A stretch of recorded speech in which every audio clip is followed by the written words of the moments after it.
देखिए, ऑर्बिट एक बोनी कैविटी होती है जिसमें आईबॉल और उससे जुड़े सभी स्ट्रक्चर्स मौजूद होते हैं। इसका मेन काम आई को प्रोटेक्ट करना और सपोर्ट देना होता है ताकि विजन प्रॉपर तरीके से हो सके। ऑर्बिट के अंदर सबसे इम्पोर्टेंट स्ट्रक्चर होती है आई बॉल, जो विजन का काम करती है। आई बॉल ऑर्बिट के एंटीरियर पार्ट में होती है और लाइट को रिसीव करके उसे नर्व सिग्नल में कन्वर्ट करती है, जो ब्रेन तक पहुंचते हैं। स्ट्रक्चर की बात करें तो आई बॉल 3 मेन लेयर से बनी होती है, जो अलग-अलग फंक्शंस को परफॉर्म करते हैं। सबसे बाहर की लेयर होती है फाइब्रस लेयर, जिसमें स्क्लेरा और कॉर्निया शामिल होते हैं। स्क्लेरा वाइट टफ आउटरस पार्ट है जो आई को शेप और प्रोटेक्शन देता है, जबकि कॉर्निया ट्रांसपेरेंट होता है और लाइट को आंख के अंदर एंटर करने देता है। इसके अंदर वैस्कुलर लेयर होती है जिसको कोरोइड लेयर जिसको कोरोइड कहते हैं। यह ब्लड वेसल से रिच होती है और आँख को नरिशमेंट देती है। यह लाइट एब्जॉर्प्शन में भी हेल्प करती है ताकि इंटरनल रिफ्लेक्शन कम हो सके। सबसे अंदर नर्वस लेयर होती है जिसे रेटिना कहते हैं।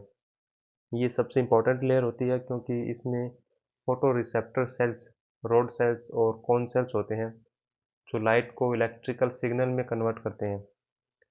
यही सिग्नल्स ऑप्टिक नर्व के थ्रू ब्रेन तक जाते हैं और हमें विजन फील होता है या फिर हमें चीज़ें दिखाई देती है। देखिए, एक्स्ट्रा ओकुलर मसल्स आई की मूवमेंट के लिए काफ़ी रिस्पॉन्सिबल होती है। ये मसल्स ऑर्बिट के अंदर आई बॉल से जुड़ी रहती है और आँख को हर दिशा में घुमाने में हेल्प करती है। कुल 6 मसल्स होती हैं, 4 रेक्टाई और 2 ओब्लिक मसल। सबसे पहले 4 रेक्टाई मसल्स को बढ़ते हैं: superior rectus, inferior rectus, medial rectus और लेटरल रेक्टस। ये मसल्स आईबॉल को स्ट्रेट डायरेक्शन में मूव कराती है, जैसे कि मीडियल रेक्टस आंख को अंदर यानी कि मीडियली लेके जाती है, जबकि लेटरल रेक्टस आंख को बाहर की तरफ लेके जाती है। सुपीरियर और इंफीरियर रेक्टस आंख को ऊपर और नीचे की ओर मूव करती है। इसके अलावा 2 ओब्लिक मसल्स होती हैं, सुपीरियर ओब्लिक और इंफीरियर ओब्लिक। ये मसल्स कॉम्प्लेक्स मूवमेंट जैसे कि रोटेशन और ऑब्लिक डायरेक्शन में मूवमेंट को कंट्रोल करती है, जिससे आई मूवमेंट स्मूथ और कोऑर्डिनेटेड रहती है। इन मसल्स का मेन फंक्शन है आई मूवमेंट को सभी डायरेक्शन में कंट्रोल करना, ताकि हम किसी ऑब्जेक्ट को एक्यूरेटली फॉलो कर सके और बाइनोक्युलर विजन मेंटेन रहे। इसकी नर्व सप्लाई भी काफ़ी इंपॉर्टेंट है और इसे एक आसान नेमोनिक से याद रखते हैं: LR6SO4 वेस्ट बाय 3।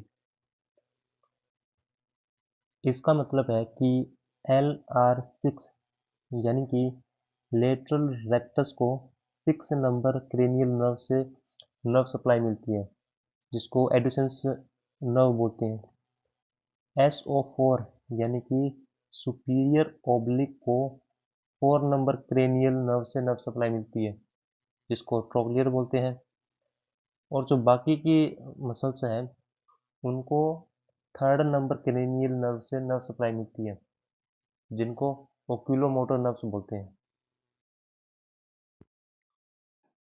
अब देखिए, जो ऑप्टिक नर्व यानी क्रेनियल नर्व सेकंड होती है, वो विजन के लिए इसेंशियल होती है, जो रेटिना से विजुअल इम्पल्सेस को ब्रेन तक लेके जाती है। रेटिना में लाइट सिग्नल्स इलेक्ट्रिकल इम्पल्सेस में कन्वर्ट होते हैं और ये इम्पल्सेस ऑप्टिक नर्व के थ्रू आगे बढ़ते हैं। यह नर्व ऑर्बिट से निकलकर ऑप्टिक कैनल के थ्रू क्रेनियल कैविटी में एंटर करती है और आगे ऑप्टिक चियाज़्म और ब्रेन के विजुअल पाथवे में जाती है। इसलिए ऑप्टिक नर्व विजन पाथवे का प्राइमरी लिंक होती है। नेक्स्ट है ऑप्थेल्मिक वेसल्स। देखिए, ये आई और ऑर्बिट की ब्लड सप्लाई और ड्रेनेज के लिए रिस्पॉन्सिबल होती है। Ophthalmic artery internal carotid artery की ब्रांच होती है और यह ऑर्बिट और आई बॉल को ऑक्सीजनेटेड ब्लड सप्लाई करती है। इसके ब्रांचेज आई के अलग अलग पार्ट्स को नरिश करते हैं। नेक्स्ट है ऑप्थेल्मिक वेन। देखिए ऑप्थेल्मिक वेन वीनस ब्लड को ड्रेन करती है और यह आगे जाकर कैवर्नस साइनस में खुलती है। यह कनेक्शन क्लिनिकली काफ़ी इंपॉर्टेंट है क्योंकि ऑर्बिट और फेस की वेन्स के थ्रू इन्फेक्शन है वो कैवर्नस साइनस तक पहुंच सकता है। देखिए अब क्लिनिकल पॉइंट समझिए। अगर ऑप्टिक नर्व डैमेज हो जाती है तो विजन लॉस हो सकता है जो पार्शियल या कंप्लीट ब्लाइंडनेस तक लेके जा सकता है। अगर एक्स्ट्रा ओक्यूलर मसल या उनकी नर्व इफेक्ट होती है तो डिप्लोपिया यानी कि डबल विजन होता है। इसके अलावा ऑर्बिटल इन्फेक्शन वीनस कनेक्शन के कारण कैवर्नस साइनस तक स्प्रेड हो सकते हैं जो एक सीरियस कंडीशन है।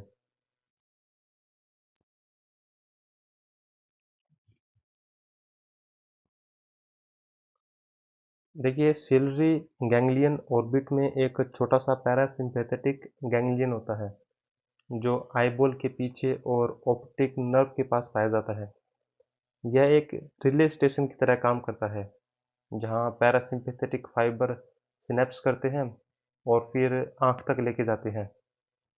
इसलिए इसे फंक्शनल कंट्रोल सेंटर भी कहा जा सकता है, खासकर प्यूपिल और एक्कोमोडेशन के लिए।